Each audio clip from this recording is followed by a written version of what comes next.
Hello viewers, welcome back to our channel. ఈరోజు recipe సొరకాయ పెసరపప్పు కర్రీ.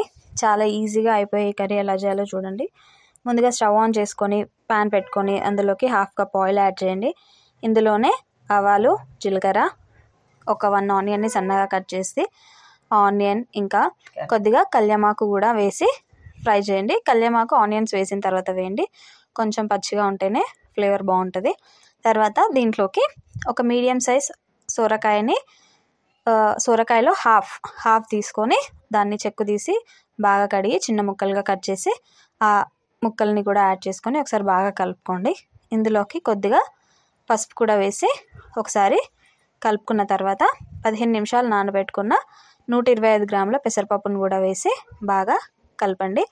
పప్పుని ఒకవేళ ఇన్స్టెంట్గా వేసుకుంటే కొంచెం వాటర్ ఎక్కువ వేసి బాగాసేపు ఉడకబెట్టుకోండి. ఇలా ఒకసారి కలుపుకున్న తర్వాత ఇందులోకి పచ్చికారం కూడా వేసి యాడ్ చేయండి. పచ్చికారం డైరెక్ట్గా పచ్చిమిర్చి వేస్తే ఆయిల్లో వేసి ఫ్రై చేయండి. లేదంటే ఇలా ఒక 10 పచ్చిమిర్చిని కచ్చాపచ్చాగా దంచి ఆ పచ్చిమిర్చి కూడా ఈ సొరకాయ ఇంకా పప్పులో వేసి ఒకసారి బాగా కలుపుకోండి. ఇలా కచ్చాపచ్చాగా దంచి వేసుకుంటే టేస్ట్ బాగుంటుంది. సో ఇలా కారం కూడా వేసుకున్న తర్వాత ఒకసారి కలుపుకుని 2 గ్లాసెస్ ఆఫ్ వాటర్ యాడ్ చేసి బాగా కలుపుకున్న తర్వాత ఒక 10 నుంచి 12 నిమిషాలు లో టు మీడియం ఫ్లేమ్ పైన కుక్ చేయండి. మూత పెట్టుకొని కుక్ చేసుకోండి.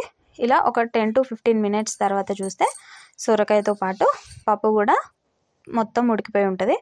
ఇప్పుడు ఇందులోకి 1 కప్పు పల్చటి చింతపండు రసం కూడా వేసుకోండి. ఒకవేళ మీకు చింతపండు రసం వద్దు అనుకుంటే ఇందులోనే టమాటోస్ కూడా యాడ్ చేసేసుకొని టమాటోస్ యాడ్ చేసుకుంటే కొద్దిగా సేపు ఒక 2 to 3 మినిట్స్ మూత పెట్టి ఇంకోసారి కుక్ చేసుకోవాల్సి ఉంటుంది. సో చింతపండు లేదా టమాటోస్ యాడ్ చేసుకున్న తర్వాత ఒకసారి కలుపుకొని మీ టేస్ట్కి తగ్గట్టుగా సాల్ట్ కూడా యాడ్ చేసి లాస్ట్కి కొంచెం కొత్తిమీర చల్లుకొని దించేసుకుంటే వేడివేడిగా సొరకాయ పెసరపప్పు కర్రీ అయితే రెడీ అయిపోతుంది. ఈ కర్రీ రైస్లో కంటే కూడా చపాతీలోకి చాలా బాగుంటుంది. చపాతీలోకి మనం ఏ కర్రీ చేయాలి అని ఆలోచిస్తూ ఉంటాం కదా, ఈ ట్రై చేయండి, చాలా బాగుంటుంది. కర్రీ నచ్చితే లైక్ చేయండి, ఎలా వచ్చిందో కమెంట్ చేయండి, సబ్స్క్రైబ్ చేసుకోవడం మర్చిపోకండి.